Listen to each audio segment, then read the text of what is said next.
B2B software categories are getting insanely crowded. We operate in one category called demo automation software. And there was I think when we started, there were 10 vendors. Now there's maybe 50. But if you look at MarTech, particularly, it's 1,500 vendors 10 years ago. Today, there's 15,000 vendors. Our GTM motion was always hey, how do we stand out? How do we think differently, right? How do we come up with marketing campaigns that question the traditional tactics, whether that's how the webinars are done or how SEO is done or how ad creative should be done, right? But there's no definitive way to answer that question.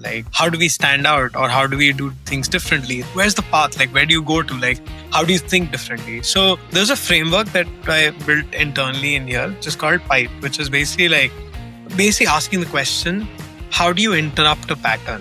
Because that's a very direction focused way to stand out or do things differently. It's basically looking for patterns in your industry and seeing where things have just been going the way it is and trying to interrupt it. One thing, for example, with the SEO that we did was traditional SEO everybody's doing, they create the blog pages with the text and images and all that. And we said, okay, let's try an experiment where we're going to remove all of the text and images and we're just going to have an interactive demo in there. So it's just leveraging, finding these pattern interrupts and doing that consistently. And I feel that's been this one long campaign that's been for us at Storylane. And that's one of the reasons why our brand increased from about 7 times in just the 2 years. We grew our revenue from 2 million to 10 million plus. And we did that without any investor funding and all that, right? So it's that one thing, and that's something that I'm continuing to double down, the whole pattern interrupt framework. Ladies and gentlemen, meet Madhav Bhandari, the mastermind behind some of SaaS' most explosive growth stories, from taking Hubstaff and Storylane from scrappy startups to 8-figure giants. Madhav's marketing genius has fueled millions in revenue and helped build brands that dominate categories. If you want to hear insider strategies, bold campaign stories, and how creative playbooks drive real business impact, this episode is for you. It's going to show you why Madhav is one of the most sought after marketing leaders and advisors. And we're going to dive deep in how he's done it in a B2B tech space, as well as product-led growth. Welcome to the show. Man, thank you so much for that amazing introduction. I can't be, I think it's probably the best intros I've gotten and definitely, and yeah, really excited to be here. Thank you so much. Right on. So a lot of people might not know a lot about you, but I mean, you're the guy that gets his hands dirty and goes from scrappy to scaling, right? And now you're doing it with Storylane. You did it with Hubstaff. Talk about, where did your journey all begin? Yeah, for me, I'm a computer science engineer. That's where my background was. So the traditional path would have been to go into, I guess, software engineering. But I've always been a little entrepreneurial. So I wanted to build my own company. I didn't know how. So the next best option was to join a very early stage startup. So I joined a 3-person startup as the third hire and basically practically did, marketing, sales, CS, product testing, product management, everything in there, right? And I think that's where I sort of, I guess, found my footing a little bit that, okay, I am generally more of, I would say, a business operator. So I enjoy solving business problems, not particularly to anything specific. And I think the most success I've had is with marketing. So basically, I think, and then what happened was I started writing about it. And what I realized was that writing is the most scalable networking activity that's out there. So I got connected to a bunch of people, and that's what led to all of the subsequent roles and opportunities. So yeah, and that's my background. It's literally just me trying to understand, how to, how businesses run and, how we solve business problems. Yeah. And, where do you think a lot of startups get it wrong, especially in the SaaS realm and especially now with AI? Because it's not just about generating content. AI can do it all day, every day. So where do people get it wrong, or organizations? Yeah. I think one big one that I'm seeing right now is just there's a lot of companies that are doing tech really well, but they're not doing GTM that well. So so they would build the most amazing platform, but they would not sort of look at it from a GTM perspective, in the sense how you name the features. Even if you look at most of the AI tools right now, right? the naming is terrible. It's like Super Rep, Human X, all of that, whatever, right? And I think we need to get to a place where that needs to happen. And also, I think a lot of companies have to realize that it's getting really competitive, and like tech is becoming easier than 10 years ago, right? So really the only moat for you in any software category is to like figure out how you stand out, especially in terms of GTM. So that's, I think, one big one. And then I think that's more relevant right now. But then I think over the last maybe like 10-15 years, what I've seen is one is people just have a lot of things going on. So I would say like 10, 20, 30 different things sort of running parallelly, no specific focus, right? Like it's a pretty common thing. Like you come in, like that's literally practically what I do. Whenever I join a company, I literally see there's like these 100 things going on, and then we slash it down to like maybe five, six, and then like go hard on them. And then I think the second thing is just people don't have a long term horizon. So like they just sort of try to be like, oh, let's test out roundtable dinners as a strategy. They'll do three and then they'll just call it a day, right?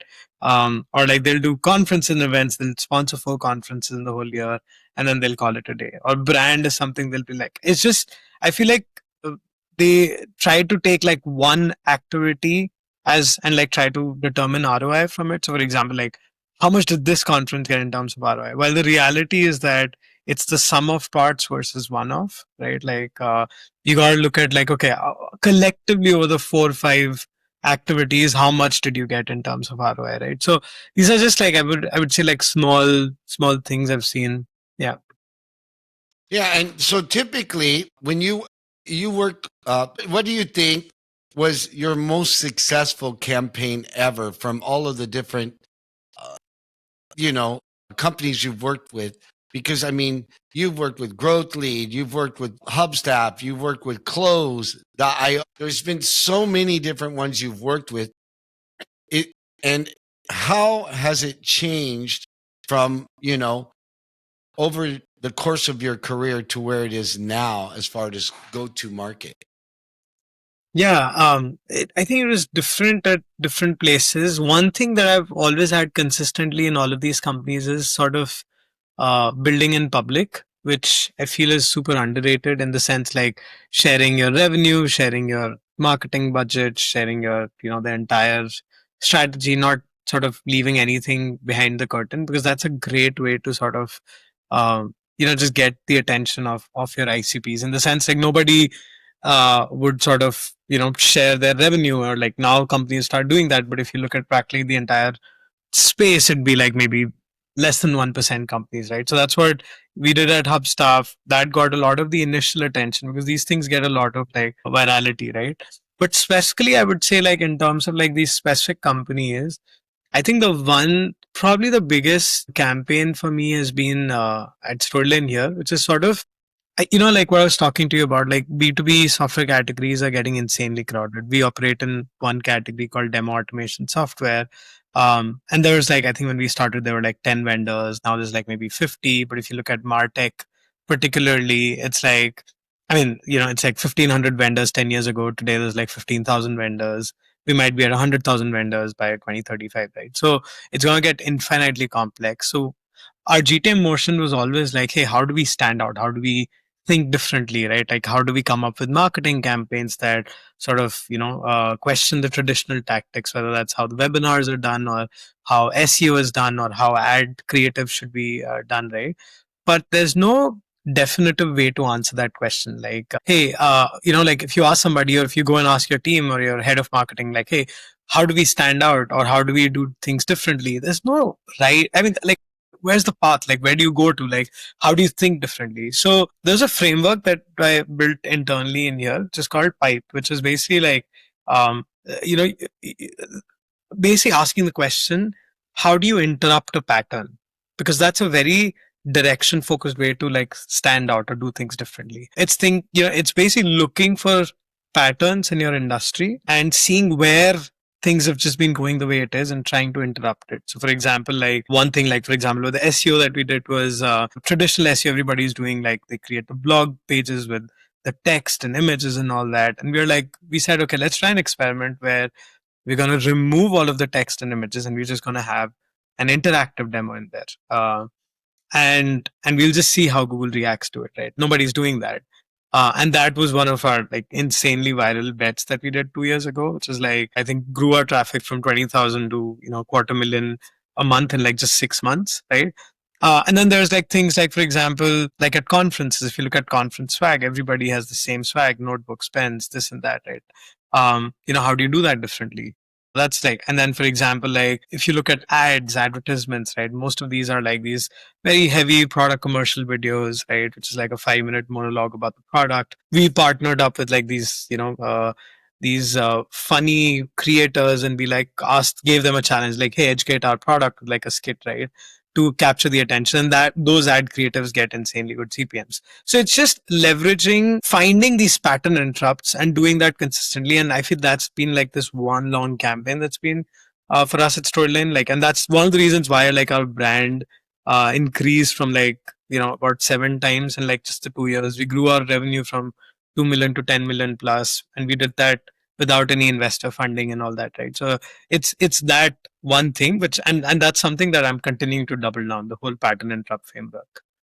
Yeah, I like it. The disruption is huge. So, I created the sales machine, and it's a gamified all-in-one platform for sales, marketing, customer service, and customer success. And for me, it's the alternative to everything else. It's one-stop shopping. But I've got to figure out, honestly, how to disrupt this. We get thrown in the box of CRM or Zendesk or MailChimp because we do the sales, we do the marketing, and the customer success. But the whole reason I created it was to change the game of how people go to market and increase sales, drive performance, and reduce costs. That's changing the game. But obviously, there's got to be a playbook behind that needs to be implemented, right? So what does your playbook look like? And do you guys work with other companies? What's the key strengths as an example of Storylane? Key strengths from what perspective? So based on what you guys do, you're the VP of marketing, and Yeah. Storylanes, what is their go-to-market strategy? What is their ICP? And what's the playbook that you rolled out for them? Obviously, it's disruption. Got it. Yeah. So I think for us, just for context, right? Like Storylane is basically I don't know if you know about demo automation as a category, but it's basically sort of like building sort of like these front end replicas of your product without the back end attached to it, and then putting it on the website or using it for live demos and all of those things, right? And there was a category that kind of emerged in 2021, maybe like 4 or 5 years ago. And it's been seen as sort of like an alternative to, it's for marketing particularly, it's sort of an alternative to the product videos that you have on people's websites, the traditional ones, whether that was the animated explainers or the Loom videos that we're used to creating for 10 years. And then there's also like this whole, on the sales side, there's like, a lot of the AEs had to like pull in the solutions engineer to create like these custom sort of demo environments and all of that, which is pretty expensive, taking up time of a very expensive resource, right? So I think, and there were multiple use cases that we could have had with this tech. We could have gone with CS, we could have gone with sales, pre-sales, marketing, a bunch of things, right? But I think initially we focused just on marketing. That was the thing that was like, okay, let's focus on CMOs, let's focus on product marketers, let's focus on demand gen. And that was where we initially grew, I think, from like whatever, like the first 2 years, like we sort of became like this interactive demos for marketers. And then, we added, a bunch of new products, and then we added a secondary ICP, which was sales. So we started selling to pre-sales, CROs, account execs, sales managers. We're sort of figuring it out. And I think now we've come to a place where we figured out like really who we're selling to are like the CROs and the sales managers. And that's the only two that we've limited to ourselves. We know that we could sell to CS. We know we could sell to these other departments as well. All of those will come in sort of the internal expansion conversations. But I think internally, we're very heavily focused on just these two ICPs. So if you even look at our current website today, and if you see the website tomorrow, because we're actually going with an entire new website refresh, there's a lot of content happening, you'll see that how the ICPs keep getting reduced, and this new website is even going to reduce it further. So that was the ICP that we were selling to. Now, the next thing was when I sort of came in, I knew that, okay, I had to sell to these two. The first step is to identify, I do this exercise called ICP Hangout Hero, which is basically like, where do our ICPs hang out and what's the full universe that looks like, right? So whether that's for marketers, it's things like, okay, they're networking, online or offline, right? So offline could be conferences or roundtable dinners, and online could be LinkedIn and Slack communities and whatever, right? They're consuming content, so they're on YouTube and they're on LinkedIn and they're reading blogs maybe or whatever, right? And then they're perhaps searching for solutions on Google and Reddit and all of those things, right? That's how you sort of figure out, okay, these are all of the places we could be reaching to. We could, reach to this podcast and this and that, right? And then it's about identifying, okay, which of these things have we tried?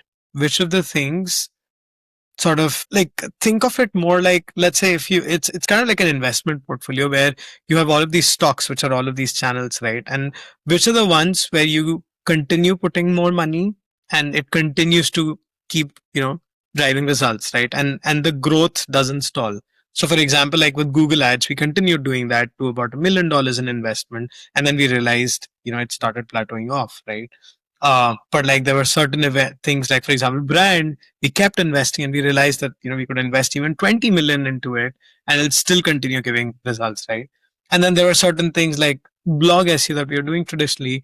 We invested 2 years in it. We invested about 300k, and we just realized that, okay, this is just not gonna continue scaling with us, right? So it's pressure testing all of these sort of, I would say, these ICP hangout places, right?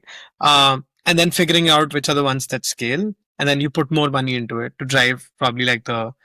And so again, to come back to that investment portfolio, you're also sort of managing the investor. So in this case, it's the CEO, or in this case, in your company, you're the person, right? And what I would look at is like, what's your risk profile, right? So in the sense like, are you okay to go all out? Like, are you looking to go from 1 to 5 million? Are you looking to go from 5 to 25? Are you going to like, and what's the time frame you're looking at? Do you want to do it, bootstrapped or VC backed or angel strapped, right?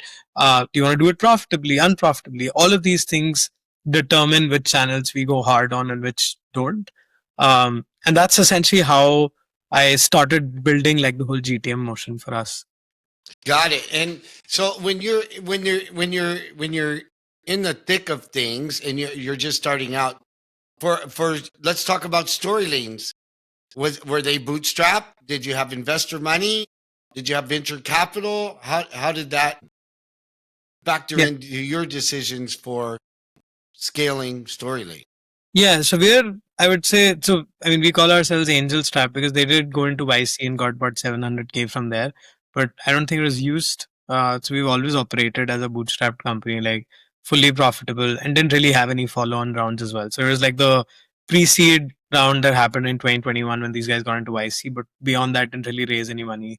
So when I sort of joined the company, I was like, I knew the company was profitable, and I knew that I joined somewhere about 2 million ARR, and I knew the company was profitable, and I knew that these the founders wanted to grow it sustainably and had no plans to raise any money.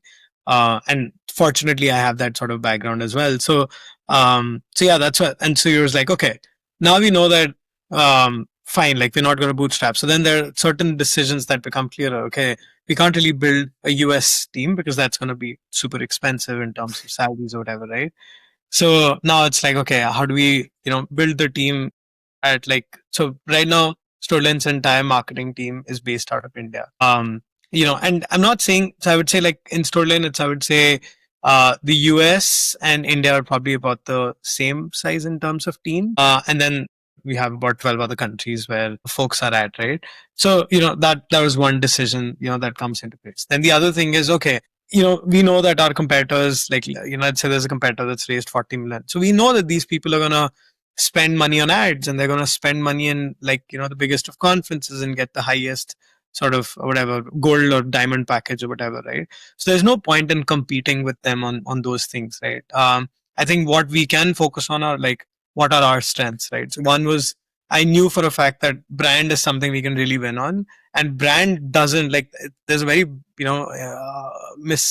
I don't know what's the right word for it. It's the wrong idea that brand equals to a shit ton of money to be spent. That's not necessarily true. You just got to be very innovative about it. You got to think like pattern disruptors, right? So that was something we went hard on. Another thing, for example, is innovation, right? Like, company can raise as much money as, as they want, but like, when you don't really innovate, right? Like, you can't really win versus the one that's innovating. That's an easy thing to say, but maybe I can rephrase that. The constraint actually brings out creativity. So think of it like that. Like, for example, if you have a 10 million or a 15 million budget or whatever, right? You have every money to spend on anything. Okay, you want to do a podcast series, you're going to build a podcast studio, and then you're going to do the whole podcast thing, right? You want to do, SEO, you're going to go hire an SEO agency and you're going to do that, right? And you're going to add on a bunch of layers, right? But when you have, let's say, a marketing budget of 500,000, now you're constrained. All of these things just can't, not possible. So you got to think differently, got to innovate. And that's probably something that actually worked for us because it was constantly that conversion. Listen, we know these companies are going to do that. We know these companies are going to do these things, right? Like they're going to go for the expensive conferences. So like one conscious decision that came from this was like, okay, we're not going to go sponsor like Dreamforce or Inbound and all that. What we're going to do instead is we're going to hire like a mobile billboard truck to stand outside of Dreamforce and basically reach them. So like a Dreamforce sponsorship would be 100K, but whatever, like a mobile billboard is like, maybe 4 or 5K. So you put that in there and then you get pretty much the same visibility. So it's small things like these which compound. And I think once you cross the 10 million ARR mark, because we're profitable in the sense like there's enough money in the bank to be able to reinvest into marketing to be able to compete with the other players as well. So now it's not as much about, I would say, constraint, but I think the innovation we know, continue to sort of help us. So that's I mean, like the whole pattern disruption framework continues to live on. And that's I don't know if that helps answer your question, but yeah, it was definitely a very bootstrapped approach, I would say. Yeah, it does answer the question because I mean, the greatest resource is resourcefulness. And if you've got all of these funds and stuff like that, you can get lost into doing so many different things. And meanwhile, most of them don't work. How often, so you're all into the disruption. And first of all, the step number one is where's your ICP hanging out? Right. And then, so once you find out where they're hanging out, how do you discover what their biggest problems are? Is it through interaction? So what's the next step? Yeah. So again, that depends on at what stage of the company you're at, right? So because I've been at the 0 to 1 journey as well, I've been in the 1 to 10 and I've been in the 10 plus as well, right? If you're in the 0 to 1, if you're, let's say, literally getting your first set of customers, it's a lot of initial assumptions that you have to make with the ICP that, okay, based on my limited set of information, this is what I feel is, like our understanding of our ICP, and this is what they like and whatever, right? But I think what I've generally seen is that when you talk to a bunch of people, like for example, if you don't have many customers, you go actually do a podcast, for example, right? And invite a bunch of those ICPs and just have conversations. But what's interesting in those conversations is you might have observed in the 127 episodes is that sometimes they'll be like, okay, there'll be like an interesting conversation once, twice, thrice, four, five. And then probably like the seventh or the eighth conversation, you will notice a pattern that, oh, this person said this person also said this, right? And then, in the 14th or the 15th call, another sort of pattern will get repeated, right? So what's interesting is that, well, this is not in terms of pattern disruption, but it's more like, what's common, like what's a common problem that they're constantly facing, what's something they're repeatedly saying, multiple people and multiple different instances, right? Once you have many conversations, you start to understand, okay, these are the things that are working, right? So in Storylane's case, that wasn't the case, but I'm just saying if somebody's going through the 0 to 1 journey, that's probably the best place to start. In my case, we were at 2 million. We had a PLG product and a sales led motion. So we had a bunch of users and we had a bunch of great customers to actually talk to. So it was more around like, so right now we basically record all our sales calls on a tool called Grain. So all of the entire transcript, everything's available for you to read, right? even if you go through like 10 conversations, you'll notice that, okay, these are the problems that these people say, right? Whether you meet them in person, or you watch the grain recordings or actually attend some of these calls, like there are certain things that we've identified. Like one recent one I found through a bunch of conversations was, people knew, okay, that with Storyline you can, add and interact them on the website, but then they treated it as a checklist item. Once that's done, what do we do next after that, right? And that was an actual business problem to solve, right? That, okay, beyond adding it on the website, there's not much to sort of solve for, right? And that was actually not true, because there's like this whole 95% use case of interact demos that like pretty much nobody talks about. So we built like a whole resource, and we, basically created sales enablement assets, and for CS team these assets, and created like this whole playbook about how Storyline uses Storyline, and started promoting that. Beyond the website, there's like these 100 things you could do, right? So that was one way that we solved the problem, right? Another problem could have been, like, for example, like, I think what a lot of people saw is that with interactive demos, because it was such a new content format, people didn't know what a good best practice was. Like, how long should the demo be? How many steps should be there? How should the story be written? What should be the hook? Like, bunch of these things, right? So we solved for that. We're like, let's do a data driven sort of content series where we're gonna look into our customers' data, and look at it from our lens, and actually tell the people that, okay, for the best converting demos, these are the best practices. And so it was things like these that came from conversations that eventually entered into our GTM motion. And that's how we continue to even do that. Even right now, like, it's more like post 10 million, it's a lot about like, okay, how do we continue expanding into these accounts? How do we continue getting new customers? And through these calls, we identify like, certain problems that we still might not be solving for, right? So it's a constant iterative process, I would say. Yeah, I get it. And yeah, it's pattern recognition, and then it's pattern disruption, right? So yeah, initially, yeah, you got to identify what are the patterns that are making a difference, yeah, right? Or the common denominator that a lot of go-to-market strategies are going to incorporate. But I find disruption to be the most powerful of all, right? I mean, Steve Jobs did it, right? yeah, And he did it subtly, regardless of their commercials and stuff like that. But he said, 1,000 songs in your pocket. yeah, Right? We don't even have to talk about the product or whatever, right? He had you at hello. yeah, for sure. Right? And people tried to wear the turtleneck and wear the jeans and imitate, but it doesn't work. I think the whole pattern disruption, like, an interesting example for you to maybe think, because that was probably like the seed of the example which I keep referring to, is Basecamp. Like, those guys are like I mean, you go to their website, you read their books, you look at the founder profiles and the kind of content they're putting out, or even if you look at the product, the way it's designed, right? Like, it's all just disruptions everywhere. They're like, okay, everybody does the same sort of website. Let's do a different take at it, right?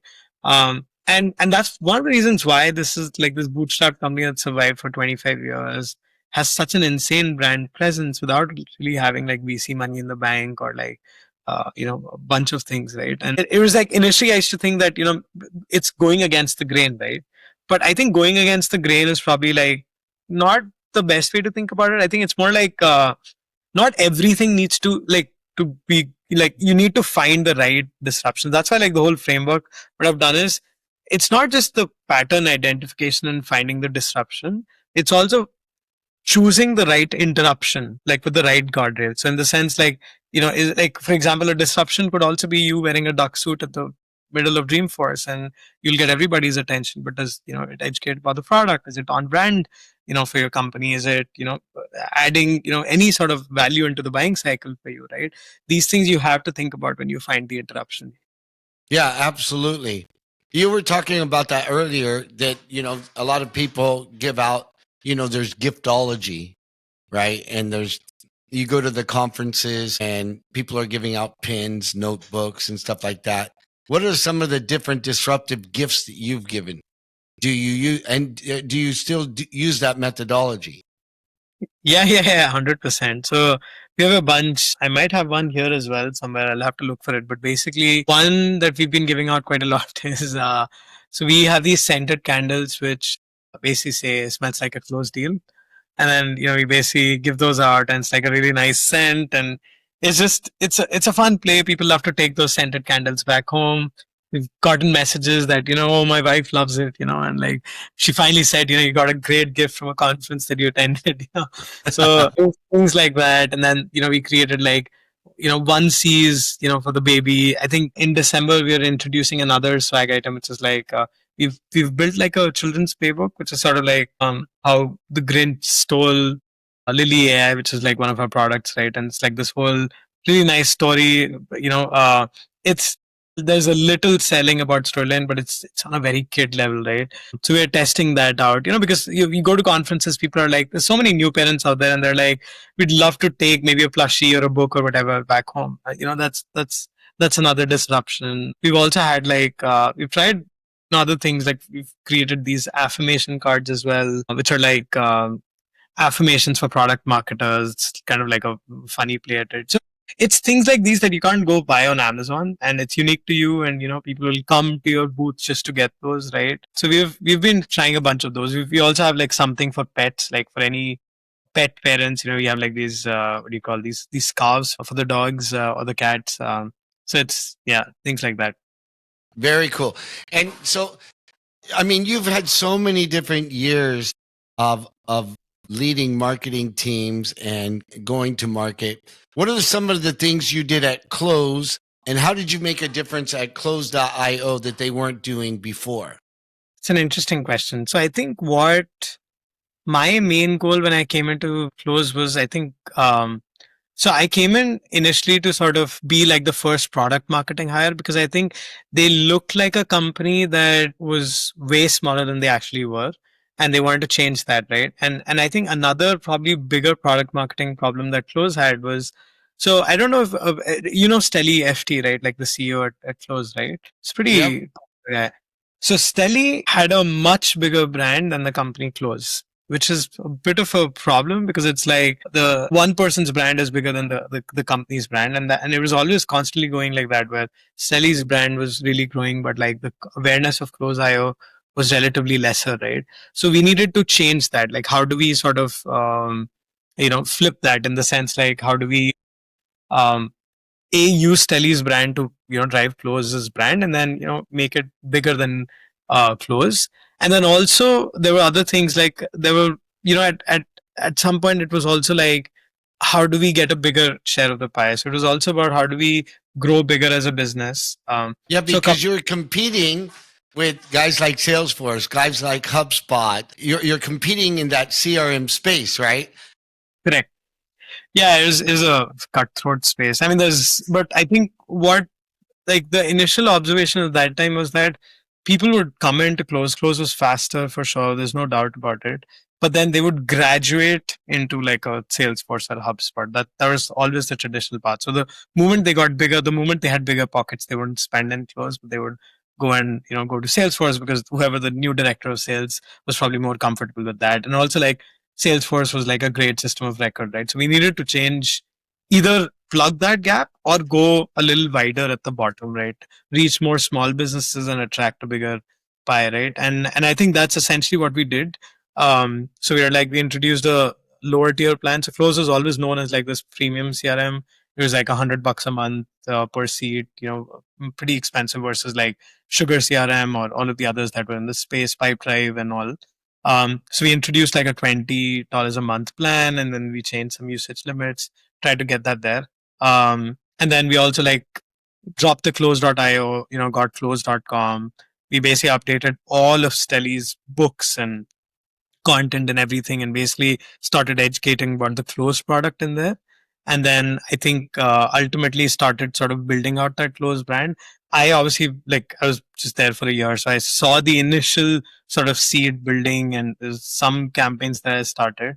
But I think over time, like, I saw that, like, Close also outgrew, and I think right now they're probably at about 35 million ARR or something. That's what I read recently.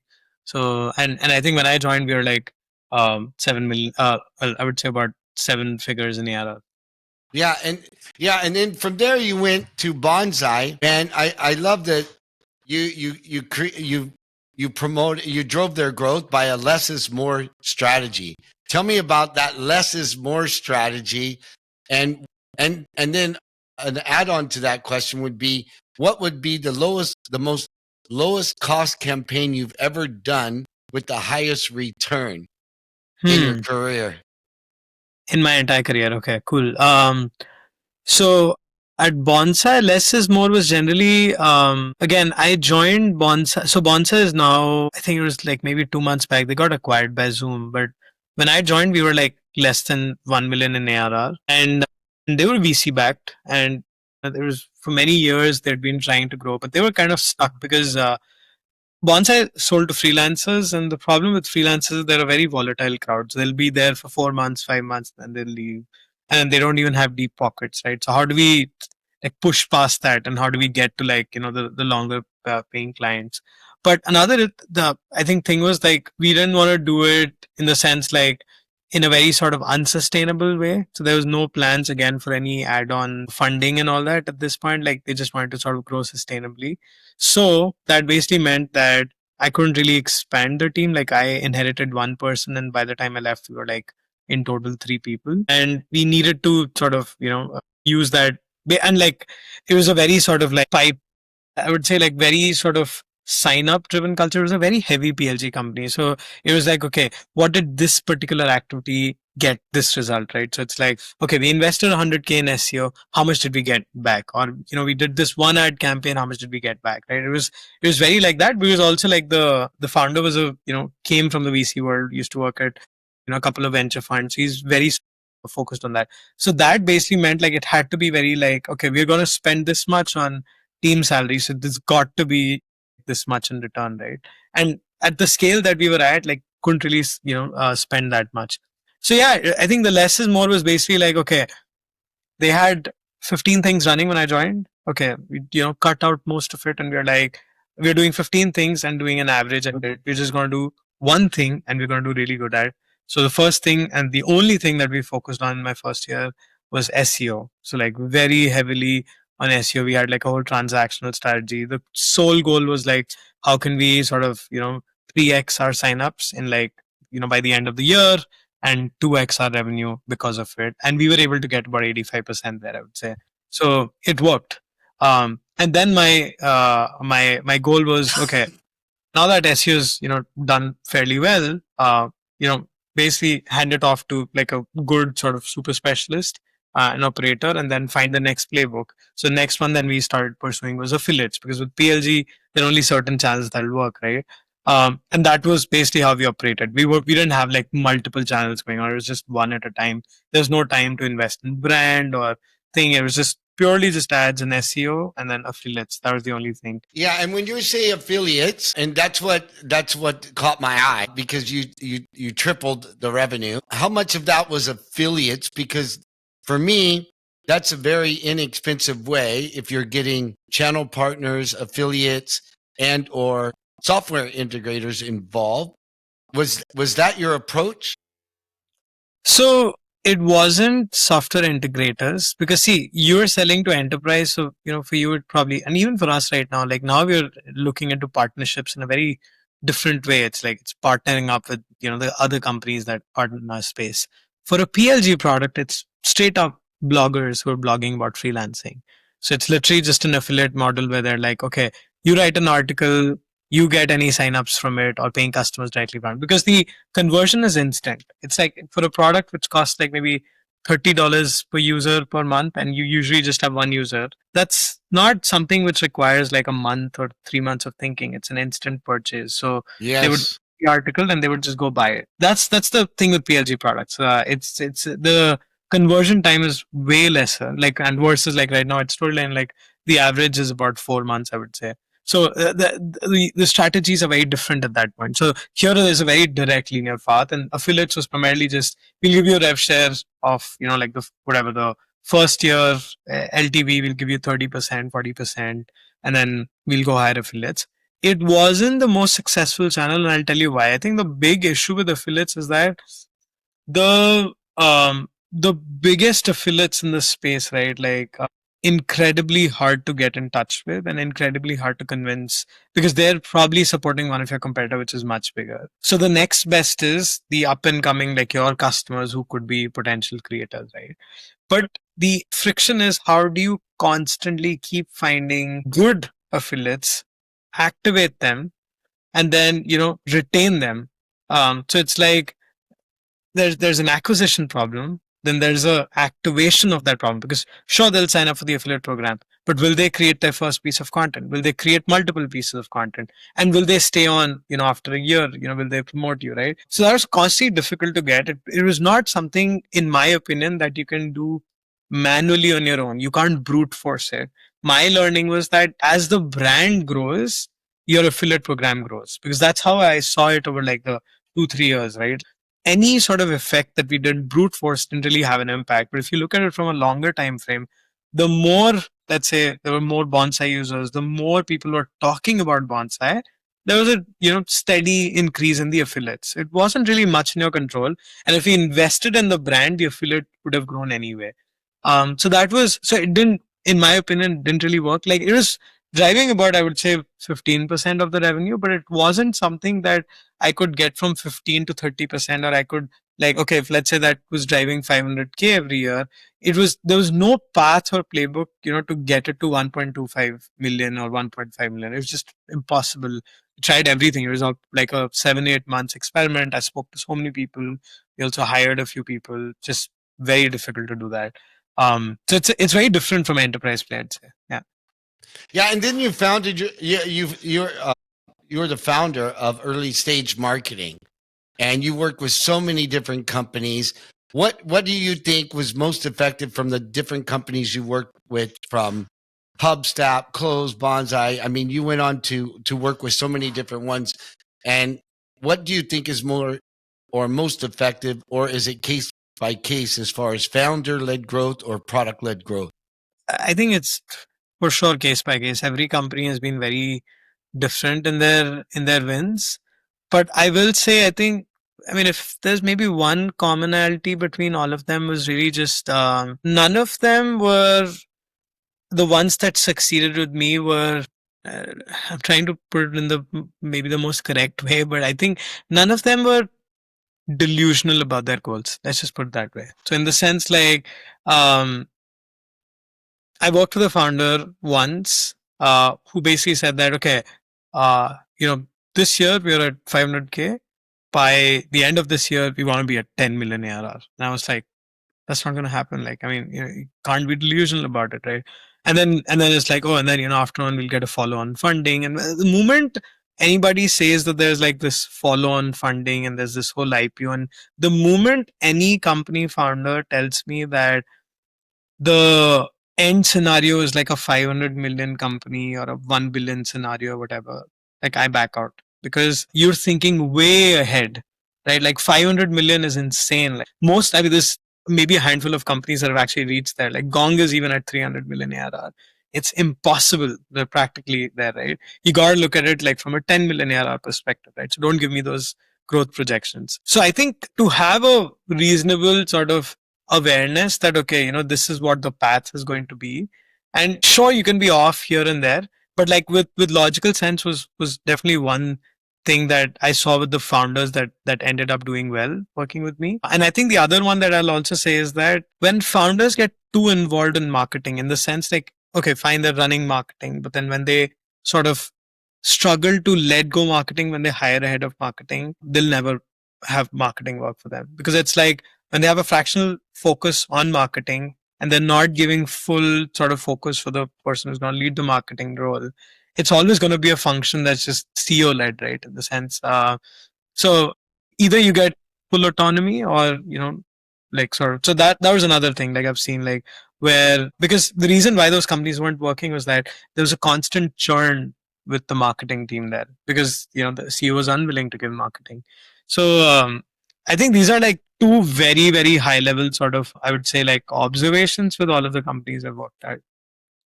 Yeah, and how do you know? Like, would you give a specific timeline to a new campaign, whether it be 1 month, 90 days to determine, okay, this is working, or pull the plug? So, I think now what I would say is that you do a good solid research at finding the campaign, and then you give it enough time. I feel 30-90 days is too short of a window. I'll give you an example, right? Partnerships is something we've been trying to figure out. So now my research says that it has worked very well for companies selling to the similar ICP, similar software, right? And I've spoken to enough people that it works. Same thing with outbound as well, right? I know that it works, right? So now it's not about it not working for us. It has to work with us. We just have to keep trying something different, right? So whether that's outbound, we've been doing for about a year and a half, right? If I look at it in terms of like the whole campaign and all, sure, I think it can do better in the sense like it's barely profitable at this point, and I think there is room for improvement. But I do feel that the playbook that we have now versus a year ago is very different. There are learnings, and we are starting to figure out how we grow that channel, right? So that's the thing with channels, right? Like you need that free space and time to be able to think deeply about that channel. If you have a constant like 90-day or 30-day thing, right, you'll always sort of never be able to work out that channel. That's what happens always, right? Like whether that's any strategy, I can tell you. I'm not saying it's like one small like campaign that I'm talking about like a channel. So if you need to make it work, you got to give it time. You got to give it different, people at the problem, different time spans of the problem, different takes of the problem, and just be accepted that, okay, I've done my research. I've got these 3 channels that'll work. I'm going to, dedicate maybe 100K, 150K, 50K, whatever, right? Over the next year and a half, I'm going to give it time. I'm going to try to figure it out. And then I'm going to see what it goes. So like, for example, another thing, the way I plan it out is like, let's say in 2026, I've got two major ones that I need to sort of crack. So there's partnerships and there's customer marketing. These are two ones I want to definitely get a lead in. Now, this I know for a fact I'm not going to get any results out of it in like 3 months or like anything that'll be like, give me a strong path at how do we get from 10 to 20 million. But I know that by the end of it, by the end of 2026, I have a clear playbook and have a very high degree of confidence that this is the, channels that'll get us to 20 to 30 million, right? And yes, we have KPIs and yes, all of those things are there, but I'm a very strong believer that things require time, things require free space and requires constant sort of thing because that's the world we live in with, especially with sales and marketing. It's like, they're so pressure tested on things, they never get time to creatively think, and when you give them that time, you'll start to figure out, these channels start working. That's the same thing that happened even for conferences for us, right? Like initially it was like 4 conferences and it was like we had no booth traffic, right? But then we tried a different approach, the subsequent year, and we had some traffic. And then this year we scaled it to 40 conferences and it did fantastic, right? I think we spent about $500,000 in events and conferences and we definitely got way more out of it, right? But like we found certain things that we can improve on. And so next year we're going to probably spend about 700, 800K on events and conferences, but with these new tweaks, right? So it's a constant iteration. It's not like a 30-90 day thing. Yeah, I get it. And it's different than like running ads on Facebook or Google. You actually have to, you've got to let the ideas bake and then iterate to find out what's working. We weren't sponsoring a lot of events, but we were just literally guerrilla marketing, going to events, getting contacts, identifying our ICP. And then what we found out what worked best after signing manufacturing, distribution companies and big companies essentially that have field sales agents is that we develop the app to track everything done in the field. And then it goes into the operational app that does the sales, marketing, customer success, customer service, and it gives you business intelligence on top of that. So from the C-suite to the boots on the ground, we got you covered. And now what's working better than anything for us is boots on the ground. We literally will go knock on your door. And guess what? We're talking to somebody. Yeah. Right? Now, how scalable is that?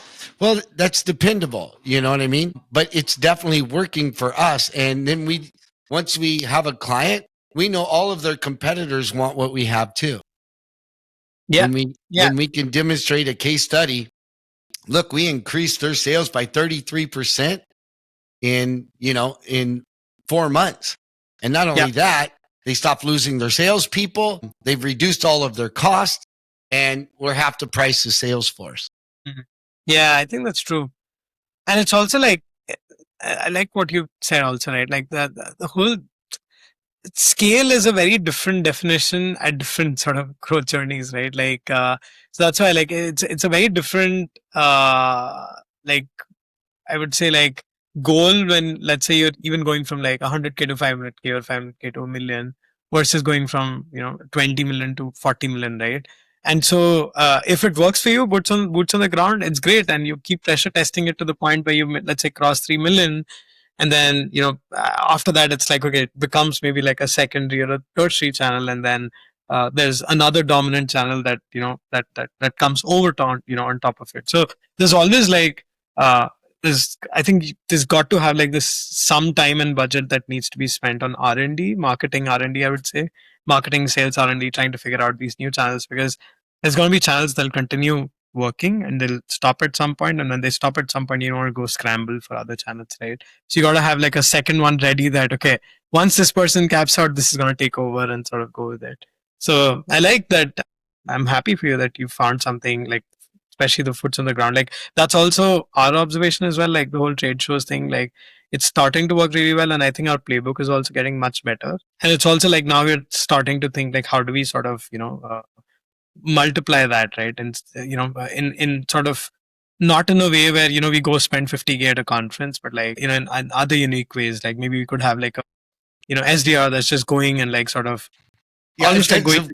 I've done some crazy campaigns, and put tens of thousands of dollars. I haven't put $100,000 behind a campaign yet, but I have put tens of thousands of dollars, and I bootstrapped my own gig, and a lot of them it didn't work. And I'm like, guys, we could invite and it didn't even attract the ICP and or the decision makers. So I'm like, why don't we just do steak dinners? Yeah. If it's going to cost $150 to $300 to get a lead, why don't we just invite them to Wolfgangs and do do a short presentation, and everybody at the end of the day gets a steak dinner, and they'll be like, well, at least it was memorable, and that was a damn good steak. For sure, yeah, for sure. Yeah, because 100%. so much money. Like when you went and worked with Close, it's cutthroat. You don't have Google money. You don't have Salesforce money. You don't have HubSpot money. You better learn to figure something out. So I made my first $1 million knocking on doors. So you cannot do it better than me as far as knocking on doors. It's just because I know what I'm doing. I've built sales teams into the thousands that knocked on doors. So I know the approach. And now we can just go in with a gift. We have a gift for your CEO, I have to give it to at least his secretary. Yeah. So I can get past the gatekeeper. Can you call the secretary? I'm instructed, and this is another thing you can do. You can send in a singing telegram to these CEOs and or to the IT. I'm required to deliver these balloons, and this is a singing telegram. Can you? Yep. And if they can't come out, if you can't go in, no problem. Bring them on out, and we're gonna do a singing telegram. Give them a gift, and this is how we do things. We do things differently. Nice. I love that. Right. So you'll get in a lot of doors, and you're going to hire somebody. It's a lot less than a conference, and they go right to the ICP. But you got to get through gatekeepers. You got to do things differently, disruptively, right? Like we're sending out gifts now that are dinosaurs, right? Yeah. Toys, right? Yeah. And inside it says, "Hey, we were just thinking about you and wondering, is your CRM and a dinosaur?" And does it suck? Right? And your salespeople don't use it? Well, if it's great, then, we hope you do well with it. If not, give the dinosaur to your children. I love that. I love that. Yeah, that's exactly. I mean, that's a great example of a pattern disruption. Like, how many times do you receive a dinosaur from a software firm? It educates about the product. It nails the problem. So yeah, it's Yeah, and amazing. we're doing a card. You open it up, and it's just a silhouette of a person, right? Are you? Yeah. We've been trying to get a hold of you for weeks. Are you the invisible man or what? Come on, give us a call. Let's just talk about what we can do together. Nice. That's amazing. So I believe in what you're saying, and I'm picking up what you're putting down. It's all about disruption, especially it's David and Goliath, and that's where I see myself. I get put into the HubSpot bucket, and I'm like, yeah, I get it, but let's be honest. They don't have any kind of rewards recognition or performance management in these systems. They're a boring old address book. Yeah. With stages of the deal, but they suck. You want to change the game. You want to change your culture, right? Gamify it. Yeah. So anyway, you put a ton of time into as a founder. Are you still doing early stage marketing, or did you shut that down to just focus on Storylane? Yeah, right now I have a 1.5-year-old. I have literally very little time right now these days. I'm just like right now fully focused on Storylane, a few advisor roles. That's about it. It's just there'll be a time and place. Yeah. Amen and amen, and congratulations on your child. How, a boy or girl? It's a boy. Right on. The greatest thing that ever happened to me is having my son. I'm realizing it. It also changes your perspective for sure. It's like, I used to be like sort of a full hustler at work, and I still am, but I feel like it's so funny. Like, I talk to new parents and I'm like, I used to waste so much time, when I was not a parent. Like, I do what I used to take like 6 hours now in like an hour, like it's kind of like those, you probably pay past those. Yeah. But like for us, it was like, it's quite a surprise that just how efficient you get when you become a parent. Yeah, especially when you want to go home and see your boy or you want to spend time with your boy. Like I stopped speaking on stages around the world. I was, at one time I was managing 3,000 salespeople. And, even though I'm one of the founders, the vice president of sales, and leading these organizations without automation back then, and that's why I built the sales machine, is because I'm like, Excel spreadsheets suck. I have no life. Right? I'm in a different city every weekend. I tried out Salesforce, didn't connect. I'm like, this is just like a clunky address book. I implemented HubSpot within 6 months.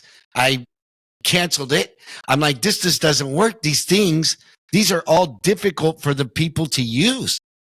Yeah. Like nobody gets it because they're not salespeople who are developing these things.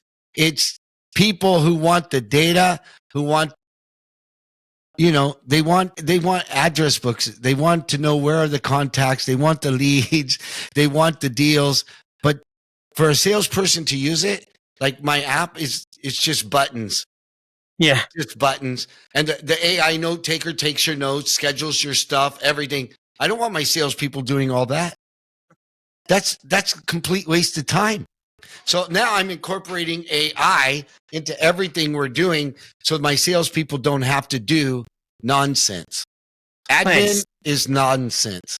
Follow-up is nonsense. Unless you're on a call, having a conversation, it's a waste of time. You lose 30% of the deals that you could close and 50% if you have big competitors if you're not having more conversations. So why are we going to do that? That makes sense. Nice. So, John, I'm sorry about this. I do have I have another call at no problem. I was going to say. Yeah. So I think we can, maybe if we can wrap it up because I have that person waiting on another call. I'm really sorry. Yeah. So thank you so much for being on the show. I'm glad you're a dad. And if people want to work with Storylane and or connect with you, where do they find you and pick your brain and or work with you? And I know you're a new dad, so potentially that's off the table, but that's one thing. And then the second thing, what's your goal? What's like my goal in the sense, like in life in general, or like at work, or what? Yeah, what's next for you, and whether Yeah. it's in life or at your current role? Yeah, absolutely. So I think for me, like, yeah, you can find me on LinkedIn. I'm pretty active. And then Storyline, you can just go visit the website, storyline.io. It's, pretty easy to, you can sign up, for free.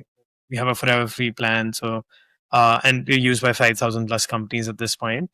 And then for me, my goal is, I think there's a lot of different things. I think the biggest one next year is just really about, uh, it's one of the most generic ones, but I would say finding that balance for me in terms of work and spending time with my boy, because, yeah, that's something I constantly struggle with. And I think one big change that I'm doing right now is just sort of, delegating. Well, I think one struggle that I always had was, just letting go work. And I read this book by Dan Martell, which is Buyback Your Time. And I was like, I got to sort, like, I think there was like this thing which said like 70% done by somebody else is 100% great for you. And I was like, I fully relate to that. So instead of like becoming like this quality checker, I'm really focusing on like making everybody in my team sort of micro owners, so that I can, spend less time being like a quality checker and focus more time on new growth playbooks and all, because that quality checking used to take a big chunk of my time. So yeah, next year is also about finding balance, just like every year for the last 10 years. Well, amen, amen, and amen, ladies and gentlemen. If you want to take your stuff to the next level, check out Storylane. I'm really grateful that you've came on the podcast. I really appreciate you, ladies and gentlemen. Madhav Bhandari. Thank you so much, John. That's a wrap, folks. Thanks for joining me today. And if you got value from this episode, do me a favor, like, subscribe, and refer a friend. And if you want even more value, go to thesalesmachine.com, click on resources, and there's tons of resources there to increase profits and drive performance in your business. Right on, come on.